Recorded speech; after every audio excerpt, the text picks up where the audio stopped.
Assalomu alaykum hurmatli televizor ko'ruvchilar. Dunyo Uyg'ur qurultayi to'g'ri televiziyasi kundalik xabarlar programmasiga xush keldinglar. Men Hidoyat Musajon. Hammanglarning shu vaqtda xayrli bo'lsin. Aziz ko'ruvchilar, tuvanda diqqatinglar bugungi xabarlar programmasining tafsilotida bo'lsin.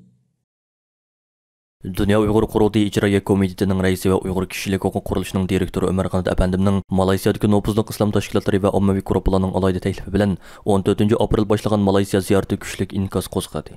Umar Qanat apandimning bu qitimqi Malayziya ziyaratidan oldin xabar topgan Malayziyadagi Xitoyparast gazetlardan Koviragi gazeti 13-aprel kuni Afg'oniston va Iroqni vayron qilgan islomning haqiqiy dushmani Amerikaning sirdishi Umar Qanatning Malayziyaga kirishini to'sib qoladi degan mavzuda bosh maqola e'lon qilib, Umar Qanat apandimga talbilarcha hujum qilish bilan birga Malayziya hukumatini Umar Qanatning Malayziyaga kirishini cheklashga chaqirdi.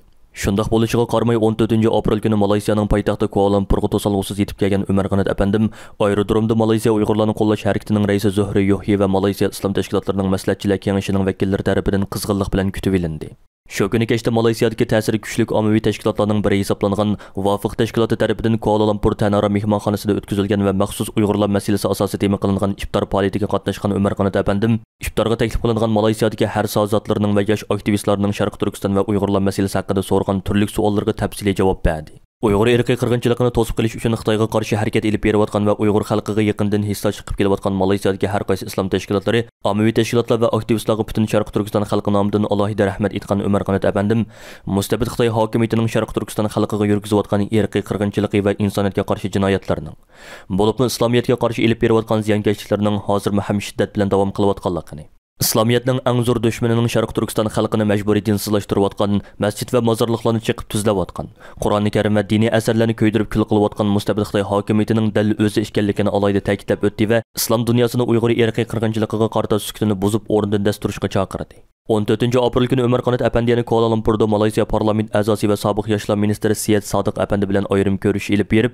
uning Sharq Turkistonning navbatdagi vaziyati va xalqaroning Uyg'ur irqiy qirg'inchiligiga ko'rsatayotgan inkaslari. Shundaqla Dunyo Uyg'ur qurultayining tashabbusi bilan Londonda qurilgan Uyg'ur sud kollegiyasining o'tgan yili 12-oyning 9-kuni e'lon qilgan hukmining asosliq mazmuni haqida ma'lumot va tushuncha berdi.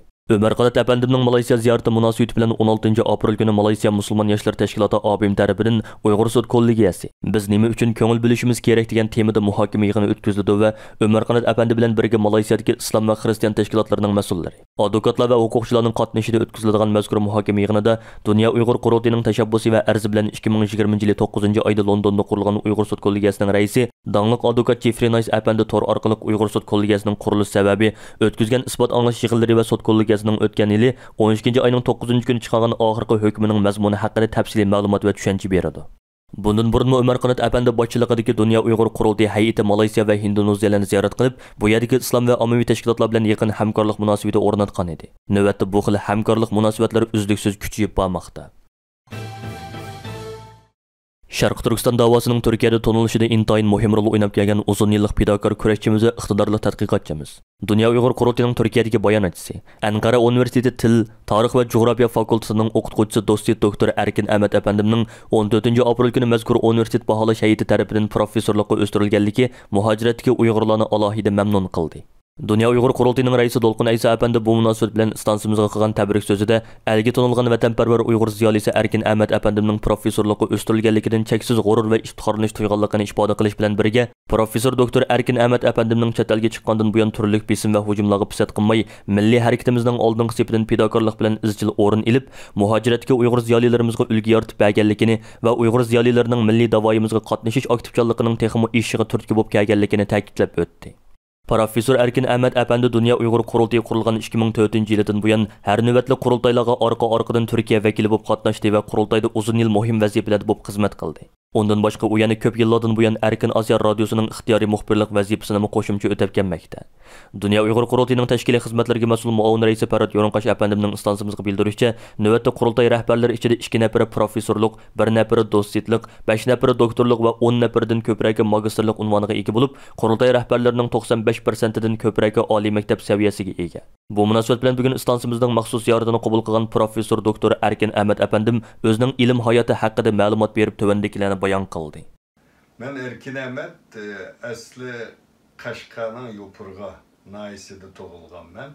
1982-yili Beijing Merkezi Milletler Üniversitesi Uygur Tili ve Edebiyatı bölümünü bitirgenden keyin 88 yılgacha Beijing Merkezi Milletler Üniversitesi'de okutkucu bolup işledim. Keyin 1988 yılı 10. ayda Türkiye'ye gelip hazır ben işlewatkan Türkiye'deki Ankara Üniversitesi Til ve Tarih Coğrafya Fakültesi'de magisterlik okudum. Keyin doktorluk okudum. 1991 yılı Sovyet İttifakı parçalangandan keyin bizden Ankara Üniversitesi Til ve Tarih Coğrafya Fakültesi'de hazırkı zaman Türkiye Tilleri ve Edebiyatları bölümü kuruldu.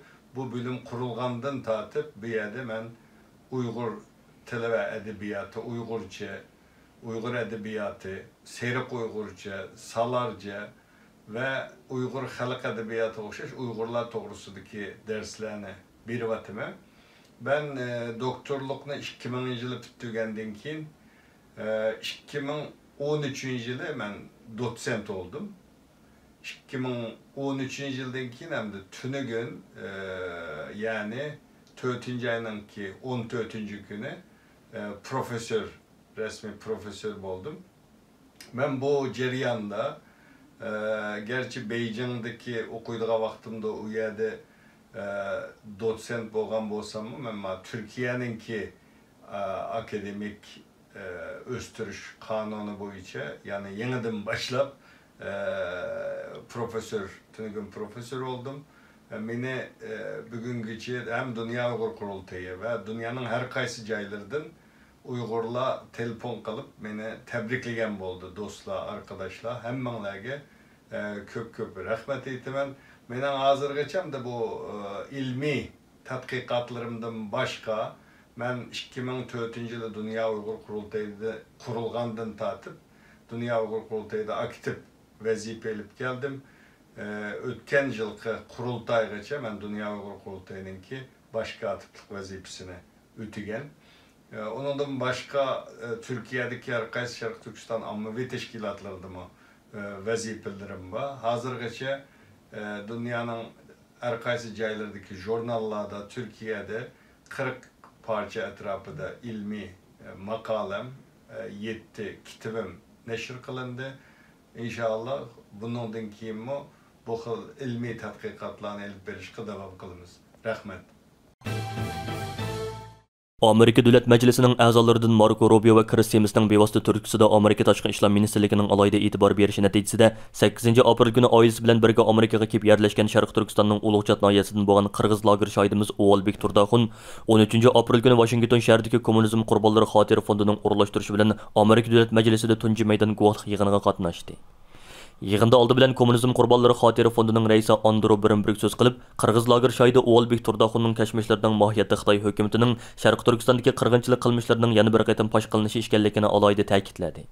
Shundaqla Xitoy hukumatining Uyg'urlarni qirg'in qilishi amaliyoti dunyo qirg'inchiligining oldini olish ahdnomasiga oshkora xiloflik qilish ekanligini, bu qitimliq guvohlikning sadosizlar uchun yana bir qitim sado chiqarish bo'ladiganligini, yana kelib qirg'inchilik qilayotgan Xitoy hukumati bilan muomilada bo'layotgan hukumatlar, shirkatlar va shaxslarning qarashlarini o'zgartirishi mumkinligini ko'rsatdi.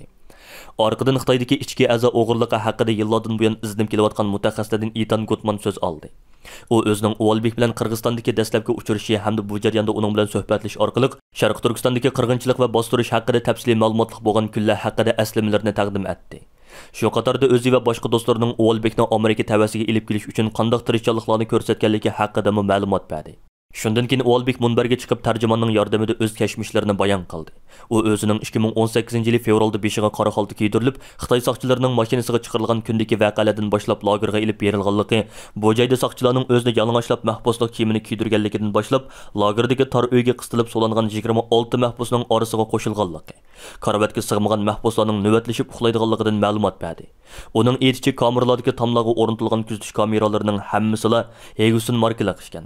Tomdagi cho'ng ekranlik televizorlarda bo'lsa mahbuslar har kuni Xitoy davlati va Xitoy kompartiyasining qanday ulug' ekanligi haqidagi siyosiy tashviqotlarni ko'rdi ekan. Ularga hadisi Xitoy davlatining har qanday odamni dunyoning har qanday yeridan tutib kelalaymiz degandek hayvalari, hayvonmi yemaydigan tomoqlar, qandaqdir sirliq dorilar va okullar, yo'lbos o'rindiq, qo'ralliq gundupaylar, tugimas so'roqlar, pat-pat anglab turadigan qiyochiya va ochiq chaqirishlar doimliq hamroh bo'lgan. 2018 yılı 17 dekabrda Kaltishtan bilan uyga akilib qo'yilganda, u bu joyda ko'rganlarini hech kimga aytmaslik haqida tilxatga imzo qo'ygan. Ammo u lagerdan chiqqan bo'lsa-mu, uyidagi nazarbet zodili uzilib boqmagan. O'valbekning bayonlari oxirlashgandan keyin O'valbek va uning oilasidagilarni Amerikaga ilib kelishga zo'r kuch qilgan kishilarning biri. Amerika Davlat Majlisi qarmaqidagi Xitoy ishlari ijroiya komitetining raisi Kristofer Semiz so'zga chiqdi. U so'zida O'valbek aytgan qamoq va bostirish qilmishlarining Stalin hukm surgan Sovet ittifoqida, Mao Zedong davridagi Xitoyda va boshqa joylarda ko'p qitimlab o'tirga chiqqan ishlar ekanligini. 21 asrga kelganda bo'lsa Xi Jinping hukmronlik qilayotgan Xitoyda yana bir qitim avj olganligini tilga ilib, O'valbekning e'tiqodlari biz ta'kidlayotgan reallikning haqiqatan shundoq ekanligini yana bir qitim isbotladi dedi. Shuningdek, Xitoy hukumatı izchil davom qildirayotgan bu qirg'inchilik va insoniyatga qarshi jinoyatlarni fosh qilishda bu xil guvohliklarning bakmi muhimligini bildirdi. Yig'inning oxiridagi savol-javob bo'ligida har soatdan kelganlar lagerlar haqidagi har xil savollarni so'radi. O'valbek bu vaqtda o'zi ko'rgan ishlarni misol qilgan holda, u joydagi sirliq dorilar, okullar, ochliq va ussizlik qatorliq ishlardan ma'lumot berdi. 13 aprel kuni Dunyo Uyg'ur qurultiyi Anqaradagi har qaysi universitetlarda o'qiyotgan 50 nafardan ortiq Uyg'ur o'quvchilarga iftor berib, ulardan hol so'radi. Anqaradagi Urumchi restoranida o'tkazilgan bu qitimqi iftorga sohibxonlik qilgan Dunyo Uyg'ur qurultiyining muavin raisi, strategiya mutaxassisi doktor Erkin Akram apandi o'quvchilarga qurultay raisi Dolqun Aysoning salomini yetkazish bilan birlikda ularning Turkiyadagi o'quv-o'qitish, shundaqla qurultayning xalqaro sahnada ilib berayotgan faoliyatlari haqidagi turli savollarga javob berdi. Bu Turkiyada Dunyo Uyg'ur qurultiyi Uyg'ur o'quvchilarga bergan tunji qitimliq iftor hisoblanadi. Xitoy Kompartiyasi Sharq Turkistonda atalmış tarbiyalash markazi nomida jazo lagerlari qurib, bola-chaqalari Turkiyada o'qiyotgan Uyg'urlarni lagerlarga solashdan burun Turkiyada o'qiyotgan Uyg'ur o'quvchilarning ko'pi Uyg'ur ommaviy tashkilotlarining faoliyatlariga ishtirok qilishdan o'zini qochirib kelgan edi. Amdilikda bo'lsa Uyg'ur o'quvchilarning Dunyo Uyg'ur qurultiyi bergan iftorga aktiv ishtirok qilishi qurultayning Turkiyadagi rahbarlarini alohida mamnun qildi. Qurultayning muavin raisi doktor Erkin Akram apandi buning tub sababi haqida Erkin Osiyo radiosi Uyg'ur bo'limiga qilgan so'zida mundaq deb ko'rsatdi. Uyg'ur o'quvchilarning ko'pining qalbida vatan tuyg'usi bor. Shunga ularning bu xil faoliyatlarga ishtirok qilishi ko'nglidagi vijdon va sevgi bilan munosabatlik deb o'ylayman. Ikkinchidan, ba'zi o'quvchilar o'zaro tanishmaydi ekan. Shunga bu xil faoliyatlarda o'zaro tanishib, masalalarni birlikda hal qilish, o'zaro hamkorlashga ehtiyoji bor. Anqara universiteti o'quvchisi Mahira Faruq xonim iftor ziyofatiga ishtirok qilgandan keyingi tuyg'ularini bayon qilib mundaq dedi. Biz Anqarada har xil kasblarda o'qiyotgan 50 nafar o'quvchi go'zal vatanimiz ona tuprog'imiz Sharq Turkistondan ayrilib yashayotganligi oldimizga 15 yil, keynimizga 7 yil bo'ldi. Biz ilmsuyar kelgusining umidi bo'lgan yoshlar, ba'zilarimiz ota-onalarimizdan, ba'zilarimiz qon qarindoshlarimiz va urug' tuqqanlarimizdan ayrildik. Vatanimizda urug' tuqqan qo'lim qo'shna va do'st birodarlarimiz bilan birlikda iftor tamoqlarini yeb o'tkazgan kunlarimizni seg'inayotgan bugungi kunda bizni bir yerga jam qilib iftor tamoqi bergan, o'zaro tanishishimizga zamin hozirlab bergan Dunyo Uyg'ur qurultiyi raisi Dolqun Ayso apandiga, qurultayning Anqaradagi rahbarlariga ko'pdan-ko'p rahmat aytamiz. Ulug' Alloh eng qisqa vaqt ichida muborak Ramazon oyini erkin vatanimizda o'tkazishga nasib qilgay. Xabarlardan ma'lum bo'lishicha, navbatda Turkiyada 2000 dan ortiq Uyg'ur oliy maktab o'quvchisi bor bo'lib, bular 30 ga yaqin universitetda o'qiydi ekan. Hurmatli ko'ruvchilar, yuqorida Dunyo Uyg'ur qurultiyi to'g'ri televiziyasi kundalik xabarlar programmasida diqqatingizga sundiq. Keyin qitimliq programmamizda ko'rishaylik. Ko'rishga omon bo'lgaysizlar. Xayr xo'sh.